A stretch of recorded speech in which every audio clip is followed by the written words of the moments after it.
Hello and welcome दोस्तों, स्वागत है आपका हमारे यूट्यूब चैनल पर। आज की इस वीडियो के अंदर हम लोग मानव शरीर से जुड़े ऐसे क्वेश्चंस को देखने वाले हैं जो कि अक्सर परीक्षाओं के अंदर पूछे जाते हैं और वैसे भी कॉमन सेंस के लिए हमें ये सभी क्वेश्चन पता होने चाहिए। तो चलिए बिना किसी देरी की वीडियो को शुरू करते हैं। मानव शरीर में कितना प्रतिशत रक्त होता है? मानव शरीर के अंदर खून या ब्लड की मात्रा पूछी है तो मानव शरीर के वजन का लगभग 7% जो है वो हमारी बॉडी के अंदर ब्लड पाया जाता है। सो ऑप्शन नंबर डी हमारा यहाँ पर करेक्ट आंसर होगा। नेक्स्ट क्वेश्चन है, प्लाज्मा में कितना प्रतिशत जल होता है? बात करें प्लाज्मा की तो प्लाज्मा ब्लड का ही एक पार्ट है। तो ये जो प्लाज्मा वाला पार्ट है इसके अंदर लगभग 90% तक जल पाया जाता है। नेक्स्ट क्वेश्चन है, मानव शरीर में कुल कितनी हड्डियां होती हैं? ये क्वेश्चन तो आप सबको पता होगा कि मानव शरीर के अंदर, एक वयस्क शरीर के अंदर कुल 206 हड्डियां होती हैं। सो ऑप्शन नंबर ए हमारा यहाँ पर राइट होगा। लेकिन जब एक नवजात बच्चा होता है जिसका जन्म होता है उसके अंदर लगभग 300 हड्डियां पाई जाती हैं। एक शिशु में जो छोटी हड्डियां होती हैं वो उम्र बढ़ने के साथ साथ जॉइंट होकर बड़ी हड्डियों के अंदर तब्दील हो जाती हैं, जिसके बाद वयस्क शरीर में टोटल 206 हड्डियाँ बचती हैं। नेक्स्ट क्वेश्चन है, मानव शरीर में सर्वाधिक मात्रा में कौन सा तत्व पाया जाता है? बात करें हमारे शरीर में पाए जाने वाले सर्वाधिक मात्रा में तत्व की तो वो होता है ऑक्सीजन। ऑक्सीजन की ही हमें सबसे ज़्यादा ज़रूरत होती है। सो ऑक्सीजन जो है वो हमारे शरीर में सबसे अधिक मात्रा में पाया जाने वाला तत्व है। नेक्स्ट क्वेश्चन है, मानव शरीर की कोशिका में गुणसूत्रों की संख्या कितनी होती है? दोस्तों, मानव शरीर के अंदर जो कोशिकाएं होती हैं उन कोशिकाओं के अंदर गुणसूत्रों की संख्या टोटल होती है 46। ओके, ये 23 जोड़े के रूप में पाए जाते हैं। सो यहाँ पर हम याद रखेंगे मानव शरीर की कोशिकाओं में गुणसूत्रों की संख्या होती है 46। दोस्तों, इस वीडियो के अंदर लिए गए सारे ही क्वेश्चन मोस्ट इंपॉर्टेंट और सिलेक्टेड हैं। सो वीडियो को लास्ट तक जरूर देखना। मानव रुधिर का पीएच मान कितना होता है? पीएच वैल्यू जो होती है ये किसी भी पदार्थ के लिए निकाली जाती है ताकि उसकी अम्लीयता और क्षारीयता का पता लगाया जा सके। और जो रुधिर का पीएच मान होता है वो लगभग 7.4 के आसपास होता है। इस वजह से जो ये रुधिर है या ब्लड है इसकी प्रकृति क्षारीय होती है, क्योंकि पीएच स्केल जो है वो 0 से लेकर 14 तक होता है। ओके, 0 से 14 तक, यहाँ पर 7 उदासीन होता है। अगर पीएच वैल्यू 7 से कम आती है तो पदार्थ उतना ही ज़्यादा अम्लीय होता है। पीएच वैल्यू 7 से जितना अधिक आती है पदार्थ उतना ही ज़्यादा क्षारीय होता है। और अगर पीएच वैल्यू 7 आती है तो वो पदार्थ उदासीन होता है, ना ही वो अम्लीय होता है और ना ही वो क्षारीय होता है। ये आपको याद रखना है। नेक्स्ट है, शरीर का सबसे बड़ा अंग कौन सा है? बात की गई है शरीर के सबसे बड़े अंग की। याद रखिएगा, शरीर का सबसे बड़ा अंग हमारी त्वचा ही होती है। ओके, जो हमारी स्किन है वो ही शरीर का सबसे बड़ा अंग है। ऑप्शन नंबर ए यहाँ पर राइट होगा। नेक्स्ट क्वेश्चन है, मानव शरीर की सबसे कठोर अस्थि कहाँ स्थित होती है? वेरी वेरी इंपॉर्टेंट क्वेश्चन है। हमारे शरीर की जो सबसे कठोर अस्थि या सबसे कठोर हड्डी जो होती है वो हमारे जबड़े के अंदर पाई जाने वाली अस्थि होती है। ये हमारे शरीर की सबसे मजबूत अस्थि होती है। वहीं पर अगर हमसे ये पूछता है कि शरीर का सबसे मजबूत पदार्थ कौन सा होता है, तो शरीर का सबसे कठोर पदार्थ जो होता है वो दांतों के ऊपर जो चमकीला पदार्थ होता है एनामल, उसे एनामल बोला जाता है, वो शरीर का सबसे कठोर पदार्थ होता है। नेक्स्ट क्वेश्चन है, मानव शरीर का सामान्य तापमान कितना होता है? मानव शरीर का जो नॉर्मल टेम्परेचर होता है वो होता है 36.9 डिग्री सेल्सियस। ये एग्जैक्ट वैल्यू होती है। इसे राउंड फिगर के अंदर हम लोग 37 डिग्री सेल्सियस भी बोलते हैं। ओके, ये होता है हमारे शरीर का नॉर्मल टेम्परेचर जब हम लोग स्वस्थ होते हैं। नेक्स्ट क्वेश्चन है, मानव शरीर का तापमान फ़ारेनहाइट के अंदर कितना होता है? ये भी टेम्परेचर मापने का एक पैमाना है फ़ारेनहाइट। इस पैमाने के अंदर यदि हम बात करें तो डिग्री सेल्सियस जो कि 37 डिग्री के बराबर होता है, 37 डिग्री सेल्सियस के, वहीं पर ये फ़ारेनहाइट के अंदर आता है लगभग 98.6 degree Fahrenheit. Option number D यहाँ पर राइट होगा। इसके अलावा एक पैमाना और होता है केल्विन। तो केल्विन के अंदर जो टेम्परेचर है उसको कन्वर्ट करेंगे तो वो 310 केल्विन आता है। ये आपको तीनों ही पॉइंट याद होने चाहिए। नेक्स्ट क्वेश्चन है, मानव श्वसन में क्या छोड़ा जाता है? दोस्तों देखिए, मानव श्वसन के अंदर कार्बन डाइऑक्साइड गैस को छोड़ा जाता है, रिलीज़ किया जाता है, और ऑक्सीजन को ग्रहण किया जाता है जो कि हमारी प्राणवायु होती है। नेक्स्ट क्वेश्चन है, मानव शरीर में सबसे छोटी हड्डी कौन सी होती है? बात करें हमारे शरीर की सबसे छोटी हड्डी की तो कान के अंदर पाई जाने वाली जो ये स्टेपिस हड्डी है ये हमारे शरीर में पाई जाने वाली सबसे सूक्ष्म हड्डी होती है, सबसे छोटी हड्डी होती है। नेक्स्ट क्वेश्चन है, स्टेपिस हड्डी मानव शरीर में कहाँ पाई जाती है? तो ये मैंने अभी आपको बता दिया कि स्टेपिस हमारे शरीर की सबसे छोटी हड्डी है और ये हमारे कानों के अंदर पाई जाती है। अगला प्रश्न देख लेते हैं दोस्तों, मानव शरीर की सबसे बड़ी हड्डी का क्या नाम है? साथियों, मानव शरीर की जो सबसे बड़ी हड्डी होती है उसका नाम होता है फीमर। ओके, हमारे शरीर की सबसे बड़ी हड्डी कौन सी होती है? फीमर। नेक्स्ट क्वेश्चन है, मानव शरीर की सबसे बड़ी हड्डी कहाँ स्थित होती है? मानव शरीर की सबसे बड़ी हड्डी जो कि मैंने अभी आपको बताया, फीमर नाम होता है इसका, और ये हमारे जांघ के अंदर पाई जाती है। ओके, हमारी जांघ के अंदर पाई जाती है फीमर हड्डी। अगला प्रश्न है, मानव जीवन के सही संचालन के लिए अत्यधिक आवश्यक तत्व कौन कौन से हैं? हमारे जीवन के सही संचालन के लिए जो आवश्यक तत्व हैं वो देखो, कार्बोहाइड्रेट, प्रोटीन ये भी ज़रूरी हैं, वसा, खनिज लवण ये भी ज़रूरी हैं, विटामिन, जल, ये सभी तत्व जो हैं ये संयुक्त रूप से हमारे शरीर के संचालन के लिए आवश्यक होते हैं। तो ऑप्शन नंबर डी हमारा यहाँ पर सही आंसर हो जाएगा। साथियों, उम्मीद करता हूँ आपको ये सारे क्वेश्चन अच्छे से समझ में आ रहे होंगे और ये सारे क्वेश्चन इंपॉर्टेंट हैं, हमें ये पता होने चाहिए हमारे शरीर के बारे में। नेक्स्ट क्वेश्चन है, हमारे भोजन में हमारे शरीर के लिए सबसे ज़रूरी और सूक्ष्म भाग कौन सा होता है? हमारे भोजन में जो सबसे ज़रूरी पार्ट होता है वो होता है विटामिन्स। सो यहाँ पर ऑप्शन नंबर ए हमारा राइट हो जाएगा। नेक्स्ट क्वेश्चन है, छोटे बच्चों के शरीर में प्रोटीन की कमी से कौन सा रोग हो जाता है? छोटे बच्चों के अंदर यदि प्रोटीन की कमी हो जाती है तो उससे संबंधित जो रोग होता है उसको बोला जाता है क्वाशियोरकर रोग। ओके, कौन सा रोग? क्वाशियोरकर रोग। नेक्स्ट क्वेश्चन है, किसी व्यक्ति का रक्तचाप अर्थात ब्लड प्रेशर जो है वो किस रूप में अभिव्यक्त किया जाता है? जो ब्लड प्रेशर या रक्तचाप है वो या तो हाई ब्लड प्रेशर होता है जिसे हम लोग हाई बीपी बोलते हैं, बीपी बढ़ जाना, या फिर लो ब्लड प्रेशर होता है जिसे हम लोग बीपी घट जाना बोलते हैं। सो ये दोनों ही कंडीशन जो हैं वो सिस्टोलिक और डायस्टोलिक ये दोनों प्रकार की होती हैं। सो उपयुक्त दोनों जो कंडीशन है वो होती हैं रक्तचाप के अंदर। नेक्स्ट क्वेश्चन है, 120 से 80 जो ये रक्तदाब होता है नॉर्मल शरीर का, इसमें ऊपर की संख्या क्या दर्शाती है? अर्थात 120 यदि किसी व्यक्ति का रक्तदाब आता है या इससे ऊपर आता है तो इसे हम लोग सिस्टोलिक दाब बोलते हैं। सो ये ऑप्शन नंबर ए हमारा राइट होगा। और यदि बीपी लो होती है अर्थात 80 यदि दाब आता है स्फेग्नोमैनोमीटर के अंदर तो उसे हम लोग डायस्टोलिक स्थिति बोलते हैं। नेक्स्ट क्वेश्चन है, हमारे शरीर में कार्बोहाइड्रेट्स किस रूप में संचित रहते हैं? हमारे शरीर के अंदर जो कार्बोहाइड्रेट्स होते हैं वो ग्लाइकोजन के रूप में संचित रहते हैं। ऑप्शन नंबर डी यहाँ पर राइट होगा। अगला प्रश्न है, प्रोटीन से हमारे शरीर को क्या मिलता है? देखिए दोस्तों, प्रोटीन से हमारे शरीर को नाइट्रोजन मुख्य रूप से मिलती है। नाइट्रोजन, इसके अलावा हाइड्रोजन, ये तत्व जो हैं वो प्रोटीन से मुख्य रूप से हमें प्राप्त होते हैं। नाइट्रोजन, हाइड्रोजन और कार्बन। ठीक है, इसमें हमारा ऑप्शन जो है वो नाइट्रोजन सही होगा। नेक्स्ट क्वेश्चन है, हमारे शरीर में ऊर्जा किस रूप में संचित रहती है? हमारे शरीर के जो अंदर ऊर्जा है वो किस रूप के अंदर संग्रहित रहती है, हमसे ये पूछा गया है। सो कार्बोहाइड्रेट और प्रोटीन जो हैं ये भी ऊर्जा के ही स्रोत हैं, लेकिन ये कुछ समय तक काम आते हैं। लंबे समय तक यदि हमें ऊर्जा चाहिए शरीर के लिए तो वो वसा से हमें प्राप्त होती है, जिसे हम लोग फैट भी बोलते हैं। नेक्स्ट क्वेश्चन है, हमारा शरीर जंक फूड खाने से मोटा हो जाता है, इसमें किसकी मात्रा अधिक होती है? हमें अक्सर ये बोला जाता है डॉक्टर्स के द्वारा या फिर जो हेल्थ कॉन्शियस लोग होते हैं उनके द्वारा हमें अक्सर बोला जाता है कि बाहर की चीज़ें या फिर जंक फूड नहीं खाना चाहिए। सो इसका सबसे बड़ा कारण है कि उसके अंदर वसा की मात्रा ज़्यादा होती है।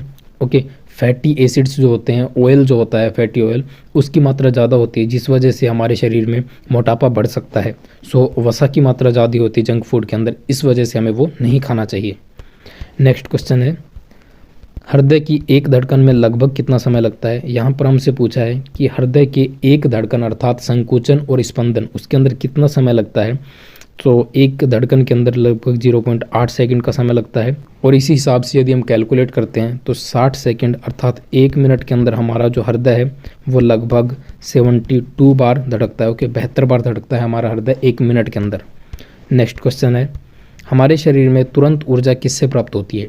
यदि हमें तुरंत ऊर्जा प्राप्त करनी है तो इसका सबसे बेहतरीन स्रोत होता है कार्बोहाइड्रेट, इसके बाद होता है प्रोटीन और लास्ट में होता है वसा, जो कि लंबे समय तक ऊर्जा देता है। लेकिन सबसे जल्दी ऊर्जा जो है वो हमें कार्बोहाइड्रेट से मिलती है। नेक्स्ट क्वेश्चन है, मानव शरीर का रक्त किस प्रकृति का होता है? हमारे शरीर में पाया जाने वाला जो रक्त है वो क्षारीय प्रकृति का होता है, क्योंकि इसकी पीएच जो है वो 7.4 के आसपास इसकी वैल्यू होती है।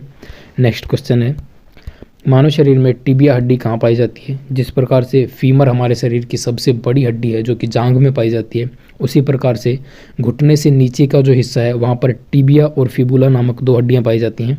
सो ये जो टिबिया हड्डी है ये हमारे पैर की हड्डी है। नेक्स्ट क्वेश्चन है, मानव शरीर के वजन का कितना प्रतिशत मस्तिष्क का वजन होता है? हमारे शरीर के वजन का टोटल 2% जो है वो हमारे ब्रेन अर्थात दिमाग का या मस्तिष्क का वजन होता है। ये आपको याद रखना है, क्योंकि जो छोटा बच्चा होता है, शिशु होता है, उसके अंदर जो मस्तिष्क का वजन है वो लगभग 400 से 500 ग्राम होता है, और जैसे जैसे आदमी वयस्क होता चला जाता है इसका वजन बढ़ता है, और ये वजन जो है ये व्यक्ति के शरीर के वजन के आधार पर वेरी करता है। एक वयस्क स्वस्थ मनुष्य जो है उसके दिमाग का वजन लगभग 1350 ग्राम के आसपास होता है, लेकिन अगर हम एग्जैक्ट बोलें तो हमारे जो शरीर के अंदर मस्तिष्क है उसका वजन शरीर के वजन का 2% होता है। नेक्स्ट क्वेश्चन है, शरीर का कौन सा भाग कभी विश्राम नहीं करता? याद रखिएगा दोस्तों, हृदय शरीर का एक ऐसा भाग है जो कभी भी विश्राम नहीं करता है। ये लगातार ब्लड को पंप करता है, चाहे हम किसी भी अवस्था में हों। अगर इसने ब्लड को पंप करना बंद कर दिया शरीर के अंदर तो हमारी मृत्यु हो जाती है। नेक्स्ट क्वेश्चन है, मानव त्वचा का रंग किसका बना होता है? जो हमारे शरीर की त्वचा है इसका रंग मेलानिन द्वारा निर्धारित होता है। मेलानिन एक वर्णक होता है जिसके द्वारा त्वचा का रंग निर्धारित होता है। नेक्स्ट क्वेश्चन है, मानव शरीर का रक्तचाप मापने वाले यंत्र को कहते हैं? दोस्तों देखिए, हमारे शरीर का जो ब्लड प्रेशर है इसको मापने वाले यंत्र को स्फिग्मोमैनोमीटर कहा जाता है, और ये क्वेश्चन काफ़ी बार एग्जाम्स के अंदर पूछा जाता है। अगला प्रश्न देख लेते हैं, निम्न में से कौन सा रक्त समूह सार्वत्रिक दाता कहलाता है? अर्थात ऐसा कौन सा रक्त समूह है, ऐसा कौन सा ब्लड ग्रुप है जो किसी भी व्यक्ति को ब्लड दे सकता है? ऐसा ग्रुप होता है ओ, और ओ के अंदर भी जो ओ नेगेटिव है ये होता है सर्वदाता रक्त समूह, अर्थात ये किसी भी ब्लड ग्रुप वाले व्यक्ति को इसका ब्लड चढ़ाया जा सकता है। इसके अलावा बात करें सर्वग्राही की तो AB+ जो है ये किसी भी व्यक्ति से ब्लड ले सकता है, तो ये सर्वग्राही होता है। नेक्स्ट क्वेश्चन है, पेसमेकर व नेफ्रॉन का संबंध क्रमशः किससे है? जो पेसमेकर है ये किसी व्यक्ति की यदि हृदय खराब हो जाता है तो कृत्रिम रूप से उसकी धड़कनें चलाने के लिए, या फिर कृत्रिम हृदय बोला जाता है पेसमेकर को, तो ये कृत्रिम हृदय होता है। इसके अलावा जो ये नेफ्रॉन है एवं ये जो नेफ्रॉन है ये किडनी की सबसे सूक्ष्म क्रियात्मक संरचनाएं होती हैं। वृक्क या किडनी इससे संबंधित है nephron, option number c right होगा। पेसमेकर हृदय से संबंधित है और नेफ्रॉन वृक्क या किडनी से संबंधित है। अगला क्वेश्चन है, श्वसन के दौरान गैसें रुधिर में प्रवेश करती हैं और छोड़ी जाती हैं। श्वसन के दौरान जो गैसें हैं वो खून के अंदर प्रवेश करती हैं और छोड़ी जाती हैं। ये प्रक्रिया जो है ये विसरण के द्वारा संभव हो पाती है। ऑप्शन नंबर सी यहाँ पर राइट होगा। नेक्स्ट क्वेश्चन है, रक्त का ग्लूकोज स्तर सामान्यतः किसमें व्यक्त किया जाता है? रक्त का जो ग्लूकोज स्तर है वो मिलीग्राम प्रति डेसीलीटर के अंदर ml/dl के अंदर काउंट किया जाता है। ऑप्शन नंबर बी यहाँ पर राइट होगा। नेक्स्ट क्वेश्चन है, मानव हृदय में कितने चैम्बर होते हैं? ये तो आप सबको पता होगा कि हमारे हृदय के अंदर, हमारा जो हार्ट है उसके अंदर टोटल 4 चैम्बर होते हैं, जिसमें ऊपर के 2 होते हैं वो आलिंद होते हैं और नीचे के 2 जो चैम्बर होते हैं उनको निलय बोला जाता है। नेक्स्ट क्वेश्चन है, कैल्शियम एवं फास्फोरस मनुष्य को प्राप्त होता है? याद रखिएगा दोस्तों, कैल्शियम एवं फास्फोरस का जो प्रचुर भंडार है वो दूध के अंदर पाया जाता है। ऑप्शन नंबर बी यहाँ पर सही होगा। अगला प्रश्न है, मानव शरीर की सबसे बड़ी रक्त वाहिका कौन सी है? अब हमसे ये पूछा है कि हमारे शरीर की ऐसी कौन सी रक्त वाहिनी है जो कि सबसे बड़ी होती है, जो सबसे ज़्यादा ब्लड को ले जाती है, तो वो होती है अयोर्टा, जिसे एरोटा भी बोला जाता है। ऑप्शन नंबर ए यहाँ पर सही होगा। किसी शिशु के लिंग का निर्धारण किया जाता है? दोस्तों किसी भी शिशु के जो लिंग का निर्धारण है, अर्थात शिशु जो है वो लड़का होगा या लड़की, इसका निर्धारण पिता के गुणसूत्र द्वारा निर्धारित होता है, क्योंकि मनुष्य के अंदर टोटल 23 जोड़ी गुणसूत्र पाए जाते हैं, जिसमें से 22 जोड़ी गुणसूत्र तो शरीर को बनाने का काम करते हैं, और एक गुणसूत्र का जोड़ा जो होता है 23वां वो लिंग निर्धारण करता है कि लड़का पैदा होगा या फिर लड़की पैदा होगी। इसी प्रकार से ये जो लिंग गुणसूत्र है इसमें XX क्रोमोसोम जो हैं वो महिला के अंदर पाए जाते हैं और XY क्रोमोसोम जो है वो पुरुष के अंदर पाए जाते हैं। यदि XX का संयोग होता है तो लड़की पैदा होती है और XY का संयोग होता है तो लड़का पैदा होता है।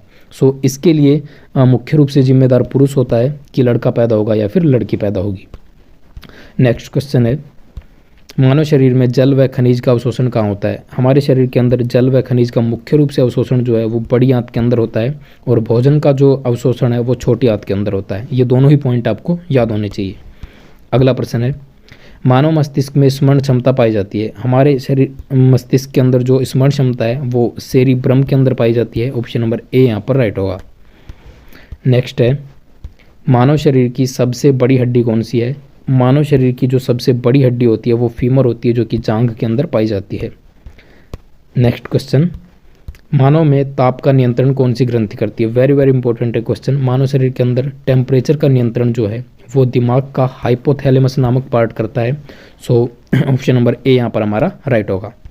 नेक्स्ट क्वेश्चन है, मानव शरीर का सीपीयू किसे कहा जाता है? हमारे शरीर का जो सीपीयू है, सेंट्रल प्रोसेसिंग यूनिट है, वो हमारे मस्तिष्क को बोला जाता है। ऑप्शन नंबर ए यहाँ पर राइट होगा। नेक्स्ट क्वेश्चन है, मनुष्य के मस्तिष्क का औसत भार कितना होता है? ये आप सबको पता होगा कि मनुष्य के शरीर मस्तिष्क का जो औसत भार होता है वो लगभग 1350 ग्राम के आसपास होता है। Okay, so option number b यहाँ पर राइट हो जाएगा। अगला क्वेश्चन है, मानव की पसलियाँ किससे जुड़ी होती हैं? हमारे शरीर के अंदर जो पसलियाँ होती हैं, छाती के अंदर जो पाई जाती हैं, ये टोटल 12 जोड़ी होती हैं और ये स्टर्नम के द्वारा जुड़ी होती हैं। ऑप्शन नंबर ए यहाँ पर राइट होगा, स्टर्नम। नेक्स्ट क्वेश्चन है, मस्तिष्क को मुख्य रूप से कितने भागों में बांटा गया है? दोस्तों, मस्तिष्क जो है इसको मुख्य रूप से 3 पार्ट के अंदर डिवाइड किया जाता है, जो कि अग्र मस्तिष्क, मध्य मस्तिष्क और पश्च मस्तिष्क होते हैं। सो ऑप्शन नंबर ए राइट होगा, 3 भाग के अंदर इसे डिवाइड किया गया है। अगला क्वेश्चन है, ईसीजी का संबंध शरीर के किस अंग से है? दोस्तों, ये सारे ही क्वेश्चन हमारे शरीर से संबंधित हैं। सो ईसीजी जो है वो, ईसीजी का मतलब होता है इलेक्ट्रोकार्डियोग्राफ, अर्थात ये हमारे हृदय से संबंधित एक परीक्षण होता है जो कि ईसीजी नाम से कहलाता है। नेक्स्ट क्वेश्चन है, मनुष्य श्वास ग्रहण करता है तथा छोड़ता है, वह प्रक्रिया क्या कहलाती है? अब आप इसके अंदर कंफ्यूज होकर श्वसन मत कर देना, क्योंकि सांस लेना और सांस को छोड़ना ये श्वसन तो कहलाता है, लेकिन श्वसन एक बहुत लंबी प्रक्रिया होती है जिसके अंदर ऊर्जा का निर्माण और सब कुछ शामिल होता है। लेकिन जो सांस अंदर लेना और सांस बाहर छोड़ना जो प्रक्रिया है, इसको हम लोग श्वासोच्छ्वास के नाम से जानते हैं, लेकिन श्वसन जो है वो एक कंप्लीट प्रक्रिया है। तो ऑप्शन नंबर बी यहाँ पर राइट होगा कि सांस अंदर ग्रहण करना और सांस बाहर छोड़ना, केवल ये 2 प्रक्रियाएँ यदि हम बात करें तो ये श्वासोच्छ्वास कहलाता है। नेक्स्ट क्वेश्चन है, मनुष्य का हृदय प्रति मिनट में सामान्यतः धड़कता है? मनुष्य का हृदय प्रति मिनट में लगभग 72 बार धड़कता है। इसे हम लोग 70 से 80 बार भी बोल सकते हैं, एवरेज। नेक्स्ट क्वेश्चन है, ईईजी का संबंध शरीर के किस अंग से है? अभी मैंने आपको बताया था ईसीजी जो कि इलेक्ट्रोकार्डियोग्राफ होता है, जो कि हृदय अर्थात दिल से संबंधित होता है। इसी तरह से एक परीक्षण होता है ईईजी जो कि इलेक्ट्रोएन्सेफेलोग्राफ होता है, और ये हमारे मस्तिष्क से संबंधित अर्थात हमारे ब्रेन से संबंधित एक परीक्षण है। नेक्स्ट क्वेश्चन है, मानव हृदय का औसत भार कितना होता है? हमारा जो हृदय है, हमारा जो हार्ट है, इसका औसत वजन लगभग 350 ग्राम होता है, तो इसे हम लोग 300 से 350 ग्राम भी बोल सकते हैं। नेक्स्ट क्वेश्चन है, मानव शरीर में सबसे छोटी ग्रंथि कौन सी है? हमारे शरीर की सबसे छोटी ग्रंथि जो होती है वो होती है पिट्यूटरी ग्रंथि, जिसे हम लोग मास्टर ग्रंथि के नाम से भी जानते हैं, और इसे पीयूष ग्रंथि के नाम से भी जाना जाता है। याद रखिएगा, वेरी वेरी इंपॉर्टेंट है ये। और मानव शरीर की सबसे बड़ी ग्रंथि की बात करें तो वो होती है हमारा यकृत या लीवर, ये सबसे बड़ी ग्रंथि होती है, और सबसे छोटी ग्रंथि होती है पिट्यूटरी या पीयूष ग्रंथि। और वहीं पर सबसे बड़े अंग की बात करें तो वो होती है त्वचा।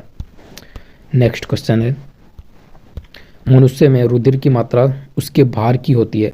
मनुष्य के शरीर का लगभग 7 से 8% ब्लड जो है वो उसके वजन का शरीर के अंदर पाया जाता है। ओके, नेक्स्ट क्वेश्चन है, मानव त्वचा क्या है? तो मानव त्वचा जो है ये शरीर का सबसे बड़ा अंग यही है, हमारी त्वचा। नेक्स्ट क्वेश्चन है, एक स्वस्थ मनुष्य का रक्तचाप अर्थात ब्लड प्रेशर कितना होता है? एक स्वस्थ मनुष्य की यदि ब्लड प्रेशर की बात करें तो वो सिस्टोलिक और डायस्टोलिक के अंदर 120 से 80 mm होता है, जो कि स्फिग्नोमेट्रोमीटर के द्वारा मापा जाता है। अगला क्वेश्चन है, मानव हृदय में आलिंद और निलय होते हैं? हमारे जो हृदय है उसके अंदर आलिंद जो होते हैं वो दोनों ऊपर साइड में होते हैं, और निलय जो होते हैं वो दोनों नीचे की साइड में होते हैं। इस प्रकार से हमारा हृदय जो है वो 4 चैम्बरों द्वारा घिरा होता है। सो 2 आलिंद ऊपर होते हैं और 2 निलय नीचे होते हैं, अर्थात ऑप्शन ए व बी दोनों सही हैं। नेक्स्ट क्वेश्चन है, मानव हृदय 1 मिनट में कितना रक्त पंप करता है? हमारा जो हृदय है वो 1 मिनट के अंदर लगभग 5 लीटर ब्लड को पूरी बॉडी के अंदर पंप कर देता है। अगला प्रश्न है, मानव में कितने जोड़ी गुणसूत्र पाए जाते हैं? ये मैं अभी आपको अच्छे से एक्सप्लेन कर चुका हूँ कि ये हमारे शरीर के अंदर 23 जोड़ी गुणसूत्र पाए जाते हैं, और टोटल इनकी संख्या हो जाती है 46, क्योंकि ये जोड़ी के रूप में होते हैं। नेक्स्ट है, मानव शरीर में कितना प्रतिशत जल पाया जाता है? तो हमारे शरीर के अंदर लगभग 80% जो हमारी बॉडी है वो पानी की ही बनी है। सो ऑप्शन नंबर सी हमारे यहाँ पर राइट होगा। नेक्स्ट क्वेश्चन है, नाड़ी की गति का संबंध किससे है? नाड़ी की जो गति है वो एक तरीके से हृदय की गति ही होती है, क्योंकि नाड़ी के द्वारा हृदय की गति का ही पता लगाया जाता है। सो ऑप्शन नंबर बी यहाँ पर राइट होगा। नेक्स्ट क्वेश्चन है, मनुष्य की बौद्धिक क्षमता का केंद्र है। हमारे शरीर की जो बौद्धिक क्षमता है, जो मस्तिष्क की जो बौद्धिक क्षमता है, उसका मुख्य केंद्र होता है सेरिब्रम, जो कि याददाश्त से संबंधित होता है। नेक्स्ट क्वेश्चन है, मानव मूत्र की प्रकृति कैसी होती है। सो मानव मूत्र की जो पीएच होती है वो नॉर्मली 4 से लेकर 8 के बीच होती है। ओके, और नॉर्मल तौर पर इसकी बात करें स्वस्थ मनुष्य के अंदर तो ये लगभग 6.3 या 6.4 के आसपास होती है। तो इसकी प्रकृति थोड़ी अम्लीय होती है मानव मूत्र की। नेक्स्ट क्वेश्चन है, शरीर का ताप नियंत्रक किसे कहा जाता है। शरीर का ताप नियंत्रक जो है वो दिमाग का एक पार्ट है, हाइपोथैलेमस, इसको टेम्परेचर नियंत्रक बोला जाता है। नेक्स्ट क्वेश्चन है, मानव मादा जनन अंग से किस हार्मोन का स्राव होता है। सो मानव मादा जनन अंग जो है इससे रिलैक्सिन नामक हार्मोन का स्राव होता है, और रिलैक्सिन हार्मोन उस समय रिलीज होता है किसी भी माता की बॉडी से जब वो किसी बच्चे को जन्म देती है, ताकि प्रसव जो है वो आसानी से हो सके। नेक्स्ट क्वेश्चन है, न्यूरॉन किसकी इकाई है। सो न्यूरॉन जो है ये हमारे तंत्रिका तंत्र की इकाई होती है। जो दिमाग की तंत्रिकाएं होती हैं, कोशिकाएं, तंत्रिका तंत्र, उसकी एक सबसे छोटी इकाई न्यूरॉन होती है। नेक्स्ट क्वेश्चन है, मानव हृदय की ध्वनि सुनने के काम में आने वाला यंत्र है। जो हृदय की धड़कन सुनने के काम में जो डॉक्टर कान के अंदर लगा के और फिर हमारे हृदय की धड़कन को चेक करता है, उससे हम लोग स्टेथोस्कोप बोलते हैं। ऑप्शन नंबर ए यहाँ पर राइट होगा। अगला क्वेश्चन है, शरीर में कोलेस्ट्रॉल के आधिक्य से होता है। शरीर के अंदर यदि कोलेस्ट्रॉल की मात्रा अधिक हो जाती है तो दिल का दौरा आने का खतरा रहता है, क्योंकि कोलेस्ट्रॉल जो है उसके द्वारा शरीर की जो ब्लड ले जाने वाली नसें हैं उनके अंदर कोलेस्ट्रॉल जमा हो जाता है, अर्थात फैट जमा हो जाती है, जिससे ब्लड ठीक तरीके से पंप नहीं कर पाता पूरे शरीर के अंदर, और इस वजह से दिल का दौरा आने का जो खतरा है वो बना रहता है। नेक्स्ट क्वेश्चन है, मानव खोपड़ी में कुल कितनी हड्डियां पाई जाती हैं। याद रखिएगा, मानव खोपड़ी के अंदर टोटल 8 हड्डियां पाई जाती हैं, और इन 8 हड्डियों से मिलकर ही हमारा कपाल जो है, जो हमारे मस्तिष्क को सुरक्षा प्रदान करता है, वो कपाल बना होता है इन 8 हस्तियों से मिलकर। नेक्स्ट क्वेश्चन है, शरीर के किस भाग में पित्त का निर्माण होता है। Very very important question again, शरीर के किस भाग के अंदर पित्त का निर्माण होता है। तो पित्त का निर्माण जो है वो यकृत के अंदर होता है, यकृत या लीवर के अंदर। ऑप्शन नंबर बी यहाँ पर राइट होगा। नेक्स्ट क्वेश्चन है, और आज की वीडियो का ये लास्ट क्वेश्चन है हमारा, मानव शरीर में ऊतकों का निर्माण होता है। सो मानव शरीर के अंदर जो ऊतक हैं उसका निर्माण प्रोटीन्स के द्वारा होता है। ओके, प्रोटीन के द्वारा ऊतक या टिश्यू का निर्माण होता है। इसी वजह से आप लोग देखते हैं जो लोग जिम जाते हैं, ओके, जिम के अंदर ट्रेनिंग करते हैं, उनके मसल्स डेली टूटते हैं, और उनको रिकवरी के लिए, ताकि नए मसल्स बन सकें, नए टिश्यू बन सकें, उसके लिए वो लोग प्रोटीन का कंज्यूम करते हैं, अर्थात प्रोटीन को खरीद कर और उसे पीते हैं। सो प्रोटीन जो है वो हमारे शरीर के अंदर ऊतकों के निर्माण के लिए आवश्यक होता है। उम्मीद करता हूं दोस्तों आपको ये सारे क्वेश्चन अच्छे से समझ में आए होंगे। अगर ऐसा है तो इस वीडियो को लाइक और शेयर ज़रूर करना, क्योंकि शरीर के बारे में सबको पता होना चाहिए कि हमारे शरीर का कौन सा अंग क्या काम आता है। और दोस्तों अगर आप चैनल पर नए हो तो सब्सक्राइब करके नोटिफिकेशन बेल को ऑन कर लेना, ताकि आपको लेटेस्ट वीडियोज़ के नोटिफिकेशन मिल सकें। आज के लिए इतना ही दोस्तों, मिलेंगे नेक्स्ट वीडियो में। तब तक के लिए वंदे मातरम, जय हिंद एंड बाय।